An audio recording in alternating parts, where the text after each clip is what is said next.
Tere taas, head saatekuulajad! Saates osalevad elektriinseneri õppejõud Andres Saukas ning saadet juhin mina, Maarja Maripuu, tuntud sisulooja ja suunamudjem kontseptiivne mõtiskleja ja uudisteportaali eesti.com toimetaja ning saatejuht. Tehnokrat alustab.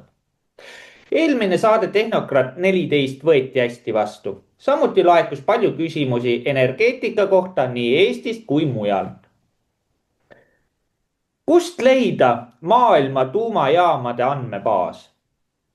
Millised Euroopa riigid on uuesti pöördumas tuumaenergeetika kasutamise poole? Palun, Andres. Nii tervist ja mõistust ja tarkust teile ikkagi. Ja eelmine saade oligi meil pühendatud just tuumaraportile, kui mäletate seal ees.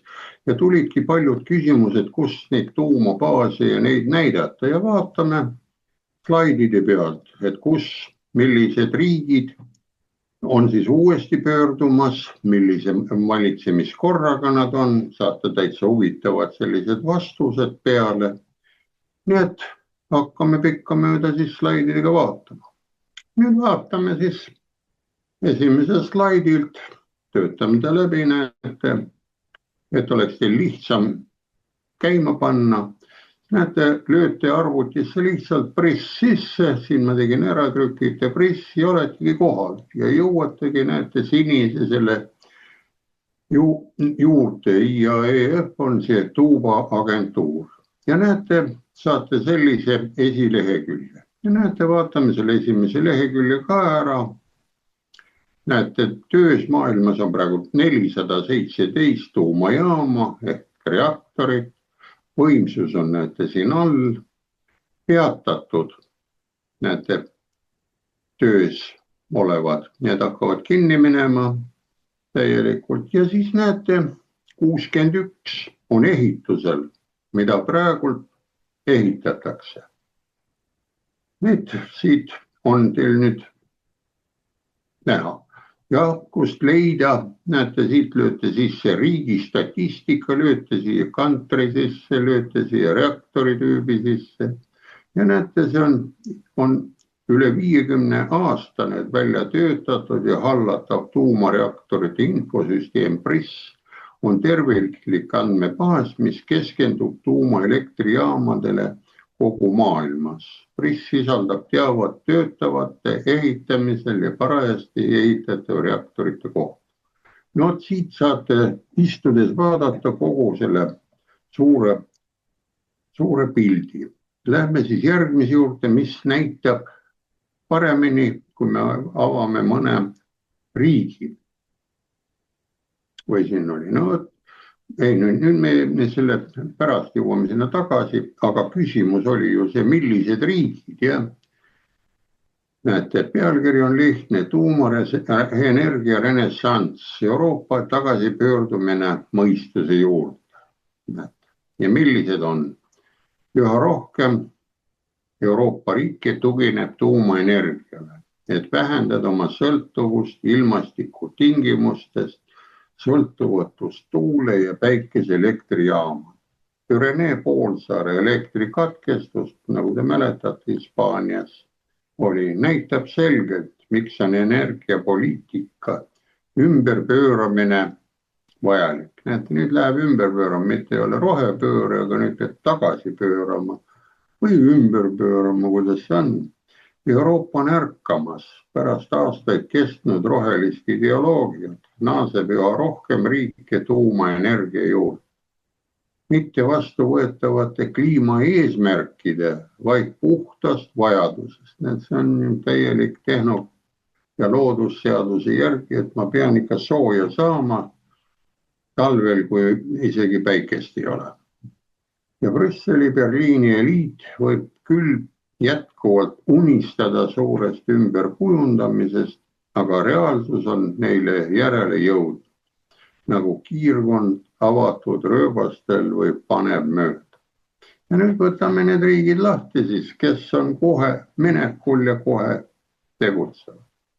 Ja näete, esimene, kelle me lahti võtame siin, keda me näeme, on Belgia. Pragmatism ideoloogia asemel. Näete, 2 aastat juba tegutseb, Belgia tõmmas selle lahti. Jaanuaris 2023 tühistas parlament kavandatud tuumaenergia järk-järgulise sulgemise ja pikendas toel 4 ja tigane 3 reaktorite tööiga 10 aasta võrra.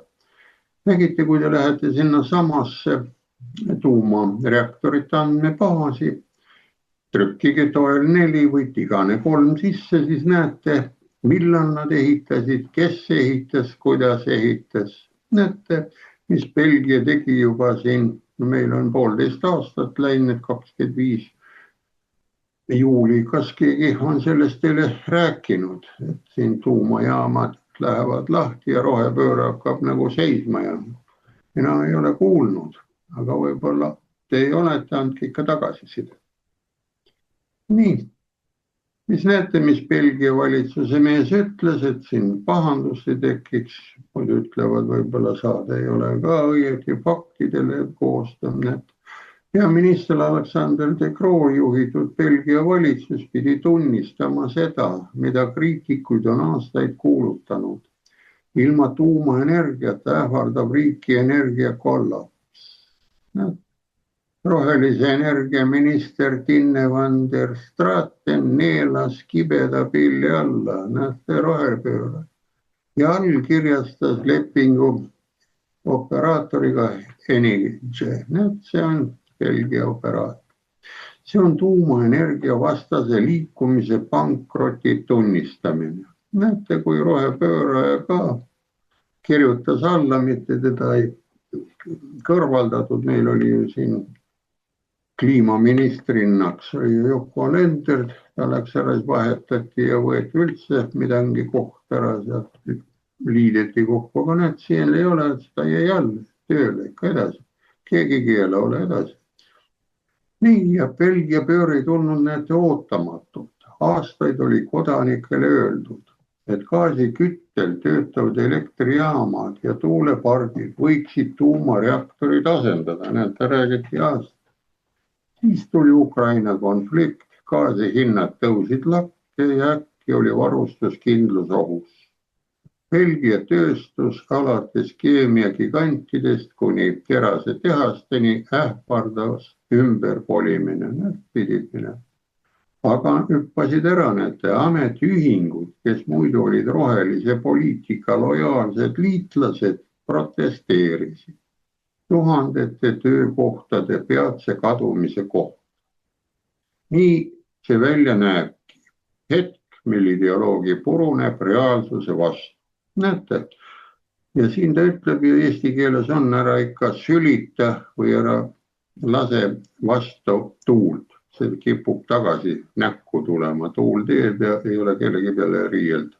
Ja näete, see on reaalsus.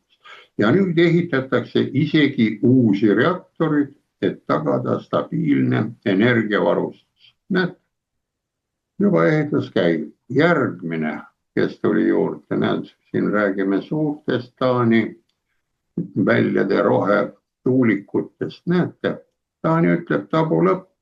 Taani seisab silmitsi ajaloolise sammuga. Näete, mis siin on. Alates 1985. aastast kehtib tuumaenergia keeld väriseb. Kui ilusti ütleb, seda saate lugeda, kui selle lahti võtate selle lehekülje lehest, see report 24, nagu mädanenud puutormis. Kopenhaageni valitsus on mõistnud seda, mida iga insener teab. Tuuleturbiinid ja päikesepaneelid ei suuda tööstusriiki varustada. Ja näete, peaminister Mette Frederiksen, kes oli kunagi tulihingeline rohelise ülemineku eest kõneleja, räägib nüüd tehnoloogilisest neutraalsusest. poliitilistest koondsõnast mõistuse juurde naasmiseks. Tehnoloogiline neutraalsus. Ka jälle tuli kolkspäev. Nii sai aru. Näete, nüüd oli ennem oli Belgia, tuli Taani. Nüüd lähme vaatame, kes see järgmine on. Või Taani jätkab veel pikemalt. Taani energiapöördeid peeti aastaid eeskujuks. Me võime ka eeskujuks võtta Taani pöörde. Rannikumaastiku domineerivad tuuleturbiinid, näete meres on. Ja päikesepaististel päevadel toodab riik rohkem elektrit, kui suudab tarbida. Näete Taanil. Kuid ilustamata tõde selgub talvekuudel. Jätke see meelde, ma ei tahtnud punaseks seda kirjutada, meil talvekuud ka tulevad. Kui riiki tabavad pimedad perioodid, impordib Taani naaberriikidest tohutul hulgal elektrit, sealhulgas Rootsist pärit tuumaenergiat. Endal on ju Taani tuumareaktorid seisavad natukene ja nüüd pannakse käima. Taani tööstus maksab selle topeltstandardi eest hinda Euroopa kõrgemaite tööstuslike elektrihindadega. Saksamaal on kõrgemad. Taani tööstusliit nõuab nüüd avalikult tuumaelektrijaamade ehitamist. Tagu, mis oleks 5 aastat tagasi olnud mõeldamatu. No meil tuli siin, mis asi oli see 5 aastaku plaan, selle, mis palju neid oli, 600 vangi tuleb seal Tartu. Siin on ka 5 aastat. See 5 aasta number on ka selline huvitav. Ja näete, nüüd kõige suurem poiss, kes on kogu aeg olnud siin Euroopas, kõige suurem, ta oli Saksamaas suurem, kui te vaatate, ise vaadake, ma ei hakka numbrid lugema, et mitu tuumajaama neil on, kes seisavad, mida ehitatakse. Ja näete, Prantsusmaa on teeraja ja suurvõimu ambitsiooni. Näete, see on kõva tegemine, see on väga üle jõu käib võib-olla. 6 reaktorit on kindlalt planeeritud. No need tuleks teha ja siis 8 on veel käsil. See on ajaloolise ulatusega tuumaenergia laiendamise programm. President Macron teab, et Prantsuse tehased ei saa töötada kõikuva elektrienergiaga ning on kuulutanud tuumaenergia oma tööstusstrateegia keskmeks. Prantsuse energiaettevõte EDF. Nägite, kas ta luges selle admirali eelmises saates oli admirali raporti ette, et asi on mäda ja näete, juba asi töötab. Mis äsja taas täielikult natsionaliseeriti, saab oma tuumaenergia taas sünniks miljardeid euros. Samal ajal, kui Saksa energiaettevõtted peavad oma viimased reaktorid lammutama. Prantsuse strateegia ulatub kaugemale riiklikust energiavarustusest. Näete, ta mõtleb ka oma piiridest välja. Näete, riiklikust energiavarustust. Tuumaenergia tohutu laienemise positsioneerib Pariis end Euroopa juhtiva energiajõuna. Prantsuse insenerid arendavad järgmise põlvkonna reaktoreid. Samal ajal, kui Saksa insenerid lahkuvad riigist. Küll on ilus. Eestist ka lähevad inimesed minema, kes oskavad midagi. Ja tulevad teised poisid asemele, kas need oskavad seda, ma ei usu. Ja Prantsuse ettevõtted ekspordivad tuumatehnoloogiat üle kogu maailma. Näete, siin on nüüd olemas. Nad saavad müüa kütust, nad saavad neid rikastusseadmeid anda. Nendel on see teadmine olemas sinna igale poole, kas või sinna Lõuna-Aafrikasse. Ja kui seal on asi paigas, et on võimalik minna ja see samane EDF tegutseb seal siis. Nii, Prantsusi on maailma. Samal ajal kui Saksamaa kunagine juhtiv tuumatööstus lebab varemetes. Prantsuse liidi geopoliitiline nägemus on valusalt vastuolus Saksamaa poliitika ideoloogilise pimedusega. Nad näevad nägemusi, mis muidugi on see värk, aga pimeduses istuda ka ei taha. Kui Berliinist tuled kustuvad, lülitab Pariis need uuesti sisse, loomulikult kõvade eurode eest. Nii et sealt talvel hakkab klobinaga tulema. Nii, nüüd oli Prantsusmaa oli meil see tee rajaja. Ja viimane, kes on ka võtnud, näete, juba saite päris mitu riiki kokku ja need ei ole vähe ju.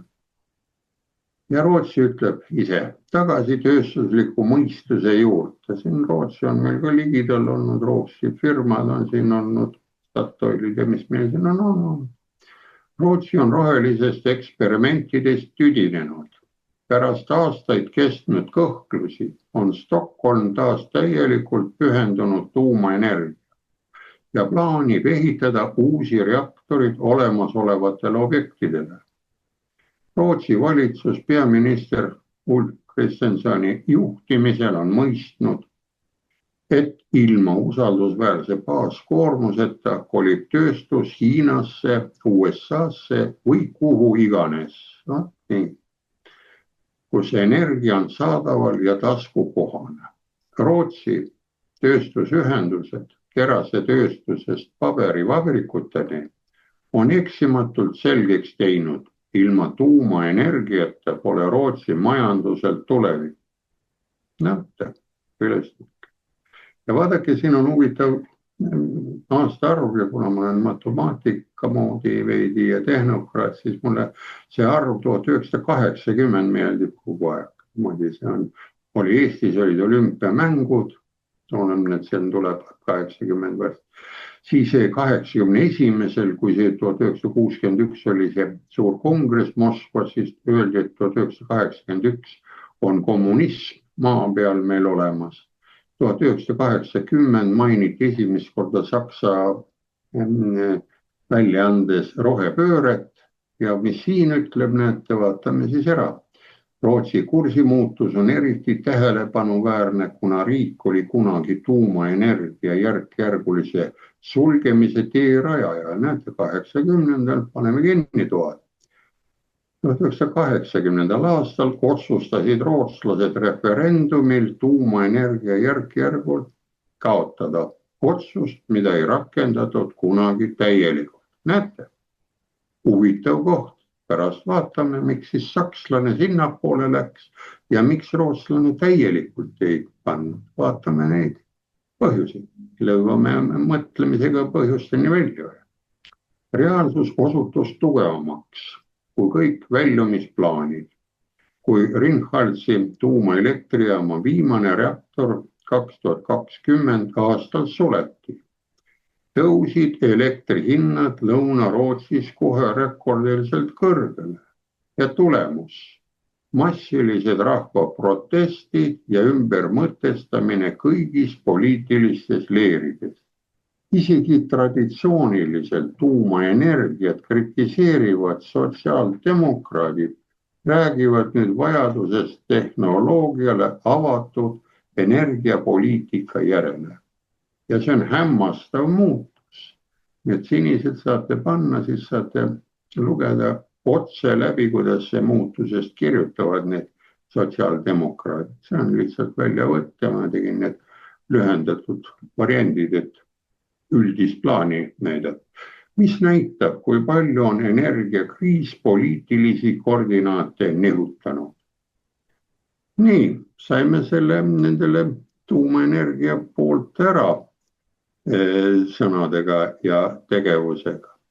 Ja nüüd proovime selle olukorra lahti võtta. Miks need, mis need olid riigid, Belgia, Taani, Prantsusmaa, Rootsi, siis ei ole nii jäigalt, vaid teevad asja ära ja natukese aja pärast mõtlevad ja istuvad ja oi, see läks veel natukene nihu.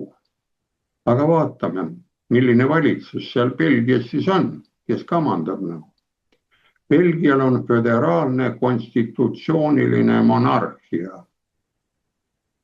Taanil on konstitutsiooniline monarhia. Rootsil on konstitutsiooniline monarhia ja parlamentaarne demokraatia. Ja Prantsusmaa on poolpresidentaalne vabariik, mille valitsusjuht on peaminister, kelle nimetab ametisse president. näete, seal on ka olemas sool, aga nagu näete, 3 on kuningriigid ja 1 on lihtsalt poolpresidentaalne vabariik. Ja kuningriigis, nagu me teame, ei ole kodanikke, seal on kuningal on alluvad ja kuningas hoolib oma alluvatest, nii nagu see looduse poolt, looja poolt ja vanasti 1000 aastat tagasi pandi.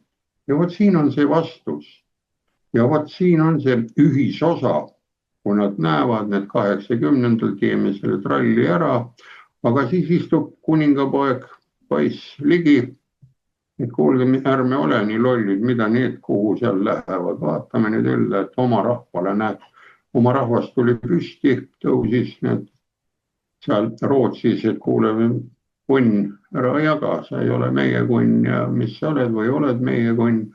Ja asi lahenes ja igasugused sotsiaaldemokraatlikud erakonnad, need võtavad kohe mõistliku lähenemisviisi ja kirjutab alla, mitte ajama lolli jura kuni 0,4 või suitsiidini välja.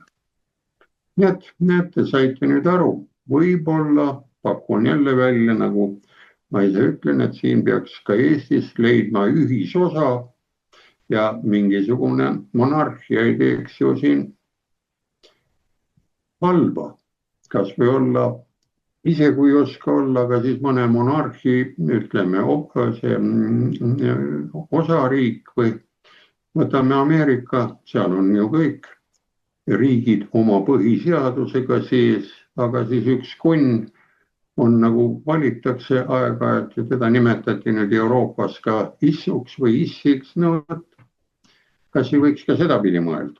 No see oli minu jälle subjektiivne võrdlus, et kuninga võim ikka on mõistlik võim.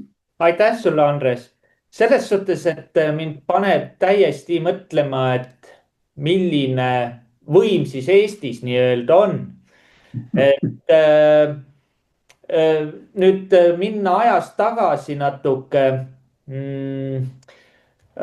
Sa nimetasid ära ka Yoko Alenderit, et mul väga hea tuttav ennem siis seda, kui Eesti lõigati ära Venemaa küljest, puutus kokku restoranis Yokoga ja siis küsis otse Yoko käest, et miks sa sihukest jama teed, miks sa lõikad ennast Venemaa küljest ära, et see ju tapab meie majanduse igat pidi ära ja seda on ju praegu näha ka, need elektri või energia hinnad on ju jube laes tänu sellele. Ja igasugused lisamaksud nii-öelda stabiilsuse hoidmiseks ja nii ja naa. Aga toona Yoko ütles talle lihtsalt, mul kästi. Nii, sa oled minister. Mismoodi nagu sina peaksid võtma otsuseid, aga tuleb välja, et sina ei olegi otsustaja, et keegi annab sulle suuniseid, mida sina pead siis nii-öelda Eestis ellu viima. Et kuidas me siis saame seda, mismoodi me nimetame seda valitsevat struktuuri, mis Eestis on? See on, mina ütleks lihtsalt, et see on nukuvalitsus.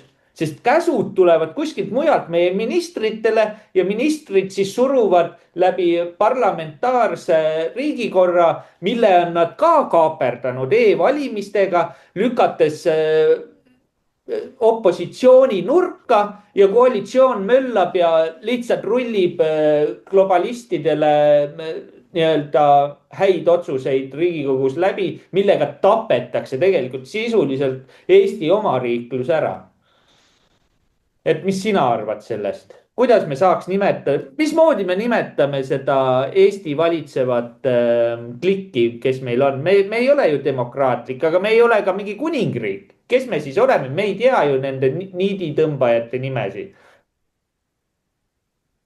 No see on looduse poolt paneme paika, nagu ma ütlesin ennem, et looja pani kuningriigid paika, siis ta paneb pool maakera, ta on kogu aeg hoidnud ju kuningaid alles. Kuningal on oma raha, see ei kao kuhugile. Kui on kuningriik kadunud, Prantsusmaa oli ka kuningriik, Saksamaa oli ka kuningriik.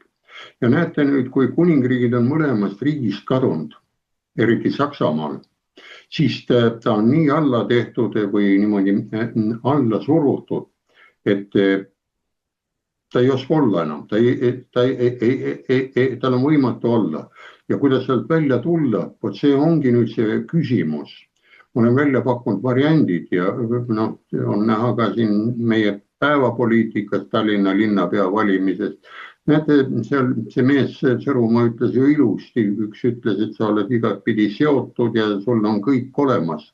Ta ei ole seotud, ta on ärimees, ta teab, kui ta ennast lülitab sellest firmast lahti, ta on nõukogus, ta saab selle linnapea ametiga ära, aga kellel ei ole mingisuguseid kohustusi kunagi olnud, et ta saab isegi lahti lülitada ennast, ta ei ole liider, meil on liidrit vaja ja liider on kes? Alati on kuningas. Kuningas määrab siis juhid, et sina juhid seda energeetikaosakonda, sina juhid seda sotsiaalosakonda, et inimesed nälga ei sureks, sina juhid seda toidu, maavärki, sa põllumeestele oled sinna, sa pead ise põllumees olema, mitte et seda, et sa nägid kusagil mingit sünnitamist pealt ja nii edasi, nii edasi. Ja teine, kuidas olukorraga minna, vaadake, kus kuningriigis on olukord. Kas seal on valitsuses või nendes nagu on alamkoda, ülamkoda on seal Inglismaal, kas on seal naiste ja meeste võrdsus niivõrd oluline või on ainult niimoodi mõeldud, et naine peaks olema see perelooja, kes kodus annab nõu ja mees on siis seal valitsuses või teeb neid otsuseid, sest võtame sellise variandi, me võtame looduse poolt, meid on segamini aetud. Kui on näiteks naisterahvas, rindel oleme, mõlemad oleme kaevikus, üks on naisterahvas, teine on meesterahvas, mis siis toimub? Ja samane meesterahvas ei vaata vaenlast, vaid vaatab, kuidas kaitsta seda naisterahvast. Nii, võtame nüüd valitsuse osus, kui on seal istuvad ümber raua. Mees tunneb alateadvuses ise juba, et naine on nõrgem ja ta annab jällegi järele ka isegi olulistest otsustest. Nii et mõelge selle peale, ta võib nõuandja igat pidi, et see pool. Muidugi praegu võite öelda jah, et ma ei ole see pooldaja ja tasakaalukas, et mul on vaja muidugi seda, kuidas seda nimetatakse, motivatsioonikõnet teha ja seal nagu koolis ära, et koolis on. Vaadake, minu ajal koolis arvati, et ei olnud seda koduvägi või seda koolivägivalda.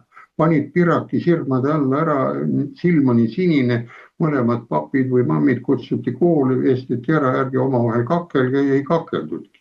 Mitte kedagi ei alandatud, kedagi midagi tehtud. Ja nüüd selle valitsuse kohta, nagu sa küsisid, et mis meil on, meil ei olegi seda.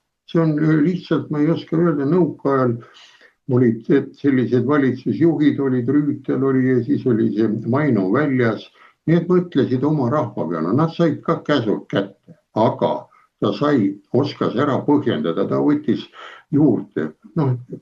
Kui see filmi olete näinud, mis oli see volinik või külvi volinik, kus see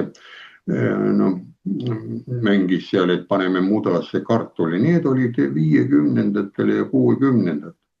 Ja see 60, ma mäletan, oli ka selline kamanda tuli peale 1 aasta oli, mais tuli igal pool maha panna. Igal pool oli meetri pikkune. Aga mis ainukene oli, ei tulnud neid maisitõlvikuid ja sai kadus ära, nisupõllud pandi ka meie siin selle alla. Saia ei olnud müüa, oli ainult see vormileib ja sai anti ainult nii talongide alusel.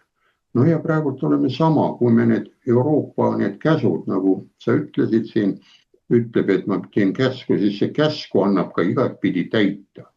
Ja toon väga hea näite praegu, mõelge ise, naerge või ärge naerge, olin Nõukogude kroonus ja kui tuli kindral, ta tuli aeg-ajalt vahetevahel käis, siis ma ajasin kõige räbalamad sõduririided selga ja läksin talle vastu.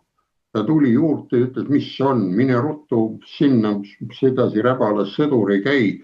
Siis ma läksingi sinna Kaptjorkasse, Kaptjorkas praportsik istub ees, ma ütlen, kindral käskis mul riided ära, et ütles, mine lolliks, kindral saadab sind siia kaugurat enne kartulit koorima. Siis koorisin kartulid ja kindral lõpuks ootas ja tehti selline lugu, mis see soldat ei pea kindralist lugu siin. Otsiti mind välja, toodi asjad juurde ja siis see praportsiks sai nii, et tolmas, aga sõjaväe selle ustaavis on niimoodi, et viimane, kui antakse käsk, siis käsu täitja peab seletama järgmisele käsu andjale selle põhjuse, aga see ei uskunud, et kindral käskis. See oli tema probleem, sai. Ja praegu meil see sama lugu, energeetika pool, näete, ta hakkab ära, ärme kiirusta, võtame need samad saated siin, loeme need ära, et meil on siin kuningriigid. Ja kuidas sellest kuningriiki saada, on ka küsitud järgi. Vaadake need samad 4 riiki, kes siin on kuningriik. Kas me sealt ei saaks mõni auväärt kuninga verega siia peaministriks või presidendiks valida nii 5-aastase lepinguga. Nii nagu me toome 600 vangi 5-aastase lepingu. Ja ta ei tunne siin mitte kedagi, ta paneb asjad käima, vaatab, ta on harjunud oma kuninglike käskudega, oma nende haridus- ja mõistlikkuse piiridega, kuidas me näiteks Rootsis on või Taanis on, ja asi oleks paigas. Ta õpetaks välja siin, aga siin praegu mitte kedagi ei ole võtta. Kohe, kui istuvad 2 eestlat kokku, siis on, ütleme, 3 erakonda kohe olemas. Ja need ei saa kunagi koostööl, ühisosa ei leida. Just täpselt, Andres. Veel teine teema, sa mainisid ära, et see Sõõrumaa Tallinna linnapeaks. No Isver, jumal küll, mul kohe, mul mitte seda, et mul oleks Sõõrumaa vastu midagi, aga kuidas jälle rahvast lollitatakse. Nüüd rahvas, kes peaks nagu mõtlema, okei, Sõõrumaa, ta on ärimees, aga nüüd tuleb selle peale mõelda, kui palju on Sõõrumaal kinnisvara Tallinnas, ta on suur kinnisvara ärimees Tallinnas, tal on see Rotterdami kvartal ja mis on tema käes. Tema küll ütles, et näed, tema taandab ennast kõigist äridest ja paneb oma koera nii-öelda ärisi juhtima. No läbi uudiste nagu nihukest uudist siis rahvale, no see tegelikult näitab, et saadakse aru, et rahvas on lihtsalt rumal. Et see ongi see, et Sõõrukas läheks linnapeaks ja tema hakkaks oma ärisid läbi linnapea juhtima. Nii käiks see asi. Sellepärast ta peabki ennast taandama oma äridest, ehk siis hakata läbi linnapea oma ärisi juhtima ja see on tema jaoks on see väga kasulik, sest kõik need teemad, kõik käivad ju tema laualt läbi, absoluutselt. Kas kuningal on kasulik, kui on tal oma rahvas või ei ole kasulik kuningriigis? Tal on ka kõik, on see tema oma umbes niimoodi, töötatakse ära ja las ta proovib ja on võimalik ju kontrollida, kõik sisekontrollid ja väliskontrollid on, kõik on olemas. Aga näete, et kui juba öeldakse, et tal on natuke raha, võtame ka ära. Harri Raudvere saab ka kogu aeg üle küüru pidevalt. Aga mille eest? Et ta on teistest targem. Targad saavadki, kes on haritumad, natukene mõistlikumad, on ühe sammuga ees. Kogu aeg tännitatakse tema kallale, et see tuulik on ja tuulik. Need mõned tuulikud ei tee kellegile, aga kui neid on tuhandeid, sadu nagu nüüd on ja need päikesepatareid ja vaadake neid, tulevad igale poole need juba reklaamid, ostke inverterid, Huawei inverterid ja nii edasi, muude feide inverterid, tähendab enam ei lähe. Nad on siin juba ladudes sees, kõik, asi on paigal, nii nagu Euroopa on saatnud, nüüd tagasi ka ei taha ja nüüd on ladude tühjendusmüügid ja nii edasi. Vot see on see asi, et rikas saab ühesõnaga töötada ka tasuta selles riigi koha peal ja ta näeb ära ja mida tegi ju Trump ja see algus selle maskiga. Panid ju haridusministeeriumi, panid seal teised ministeeriumid, paber paljas ette, mida sa 2 nädalat oled siin teinud siin ministeeriumis, kirjuta nüüd ära oma töökohustus. Ja ta saab ühe rea, hommikul tulin tööle kella 8 ja kell 17:00 lõppes, istusin terve aeg, vahepeal jõin kohvi ka ja ongi kõik, mida teevad suured ministeeriumid. Aga vot kui on me mingisugune liiderjuht, ta tahab ikka õigusega minna. Ja kuna tal on kogemus see Roma, ma ei räägi, mul on erakonnad kõik ühesugused, mul on ainult kõikidest erakondadest peavad mõistlikud ja targad ühinema. Tulgu või tehnokraatlik valitsus, millest me siin mõni aeg tagasi rääkisime, aga praegu on ohlokraatlik valitsus, noh, see on nüüd lollide või rumalate valitsus, kes tahavad, noh.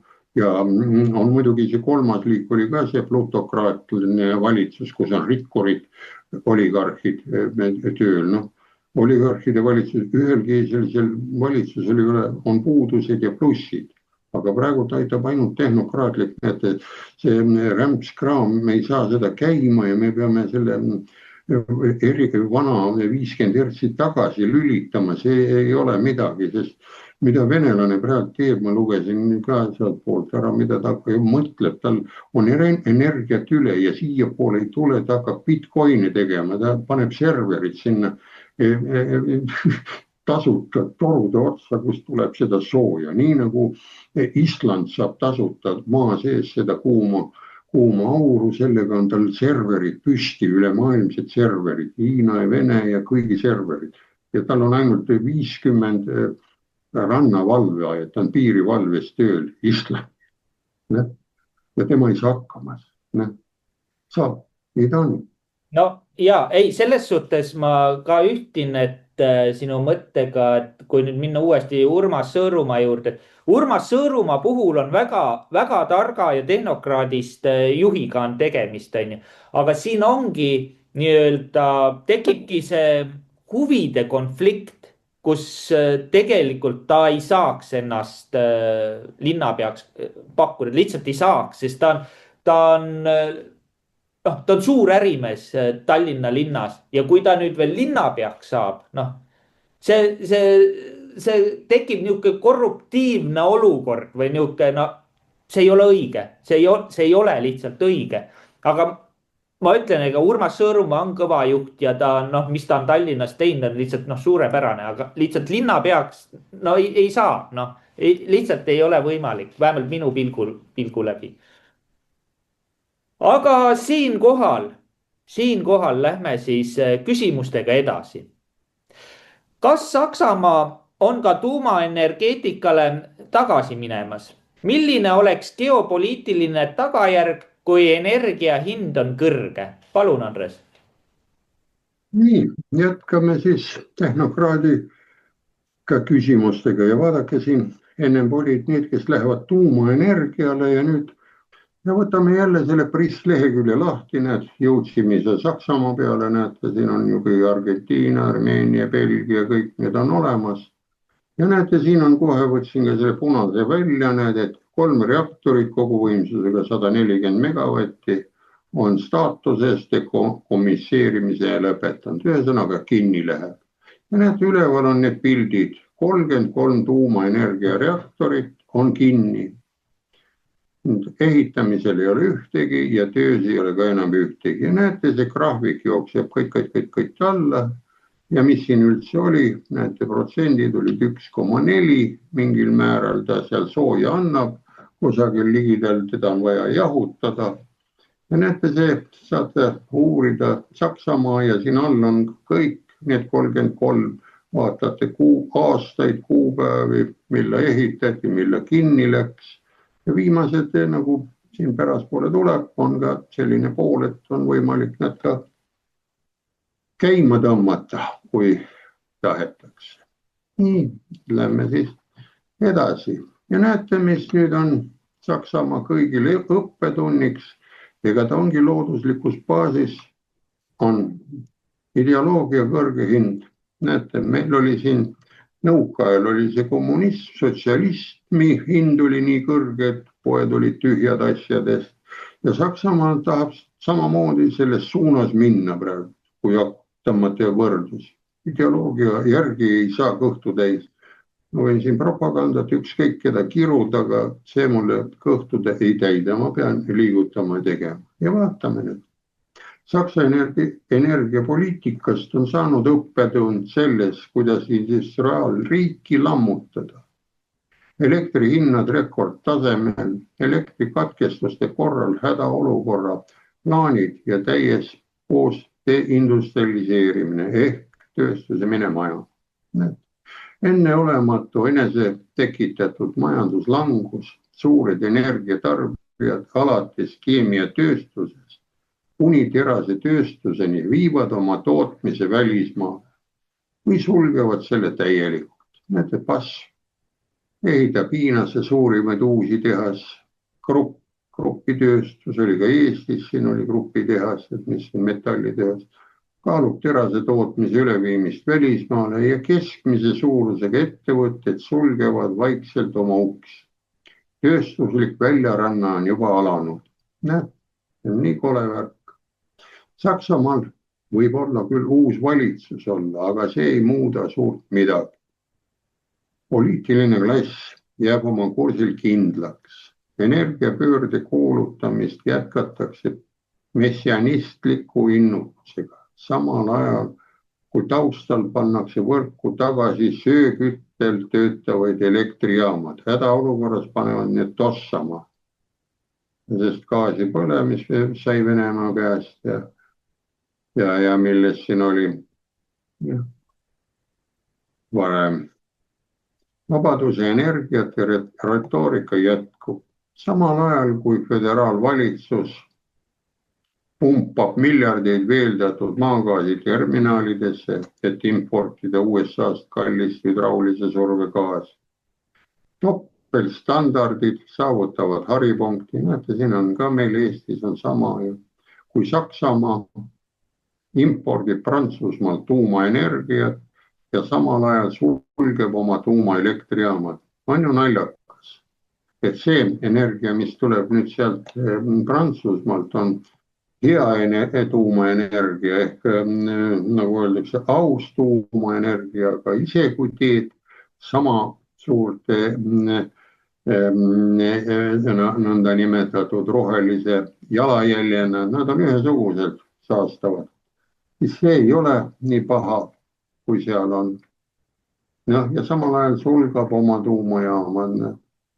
See kognitiivne dissonants ei ole kokku sattumus, vaid süsteem. Näete, poliitika ja ongi süsteem, mis ei teeni enam oma rahva heaolu, vaid pigem välismaiseid huve. Tuumaenergia järk-järgulise sulgemise vastaste sakslaste seas väljendas need 66% muret energiahindade tõusu pärast elektrijaamade sulgemist ja neil oli õigus. Ja näete nüüd, mis siin ütleb geopoliitiline hind. Hind on kõrge. Need, kes jätavad oma energiavarustuse ilmastiku hooleks, teevad end sõltuvaks gaasitarnijatest, naaberriikidest, globaalsetest turgudest ja lõpuks ka neid kontrollivatest jõududest.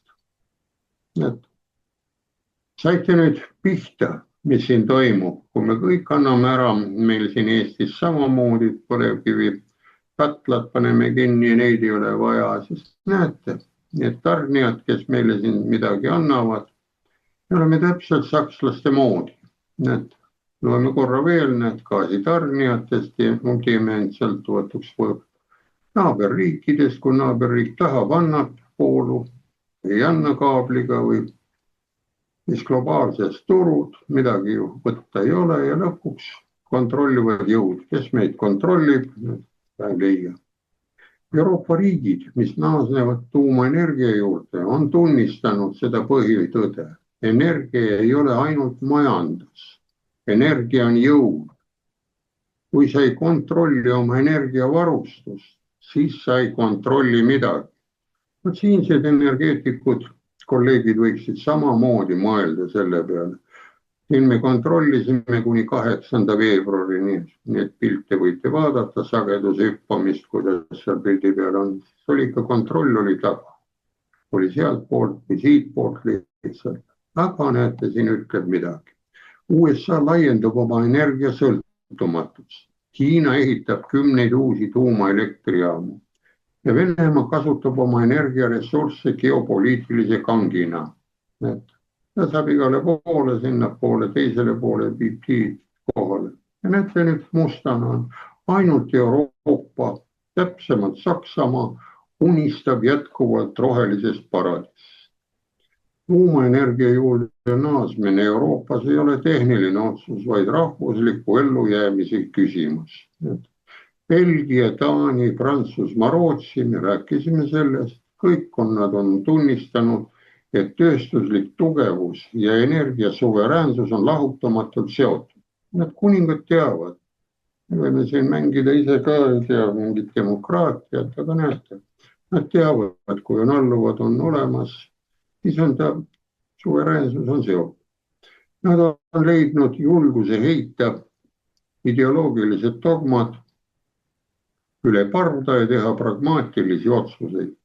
Aga Saksamaa seevastu on ennast täis isolatsioonis, lõksus rohelisse utoopias, mis on üha enam osutumas düstoopiliseks õudusunenäoks. Ja nüüd tuleb see unenäo. Küsimus ei ole ainult selles, kas Saksamaa järgib seda tuumaenergia taassünni eeskuju, vaid pigem selles, kui palju tööstuslikku materjali selleks ajaks veel alles on. Loendus on alenud, see kellapendel töötab nüüd kõik, palju seda on ja iga mööduva päevaga kahaneb Saksamaa majanduse tööstusbaas ja ohverdatakse ideoloogia altaril, mis ei talu teaduslikku kontrolli. Nojah, saime need slaidid ka üle vaadatud ja näete, saame jälle uuesti mõelda selle peale, mis riigivalitsusega on siis Saksamaa. Näete, Saksamaa on föderaalne parlamentaarne vabariik, kus valitsusjuhiks on kantsler ja riigipeaks president, kellel on peamiselt esindusfunktsioon. Võrdleme nüüd. Meil on ka president, temal on ka esindusfunktsioon olemas. Kantslerit meil ei ole, meil on siis see peaminister, aga üks ühele peaaegu sarnane süsteem. No, ja nüüd mõelge, kas selline variant peab pikalt vastu, kas sellised, ütleme, poliitiline vaatlemine väljapoolt ja kellegilt mitte ühtegi sellist mõtet sisse ei võtta, mis looduse seadustega koosneb ja ajalooliselt, kas on siin üldse midagi varsti jäämas, aga Euroopa jääb, sest see Saksamaa on keskel, teisel pool on jääb Ungari ja siis Prantsusmaa, aga mis ta seal pani 6 ja päris suured hulgad tuumajaamade ehitamine, see võtab aega.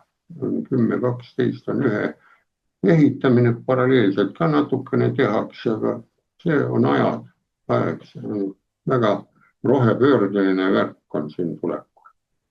Nii et rohkem ma ei oska nüüd öelda, ainult seda, et proovige oma mõistusega nüüd mõelda, mida, kuidas välja tulla. Aitäh sulle, Andres. No, kui viitasid siin meie Eesti presidendi peale, siis tema väljaütlemised on ikka kõvasti kukalt kratsima võtnud, et kuna ta täidab esinduslikku ülesannet meil Eestis ja on ka nii-öelda siis järelevalve valitsusele, et võetakse vastu põhiseadusele vastavad seadused, siis tema väljaütlemised näiteks, kuidas ta Venemaad põlvili surub ja veel niisuguses võtmes väljaütlemised, et siis tekib mul rohkem, et ei ole meil esindus, ta ei ole nagu esinduslik, vaid ta olekski nagu presidentaalne riigikord meil, et president julgeb ikka väga, väga suurte sõnadega ja sõnavõttudega üles astuda. Aga siinkohal lõpetamegi meie saate ja aitäh, et meid vaatasite. Järgmine kord taas teiega. Nägemist. Nägemist.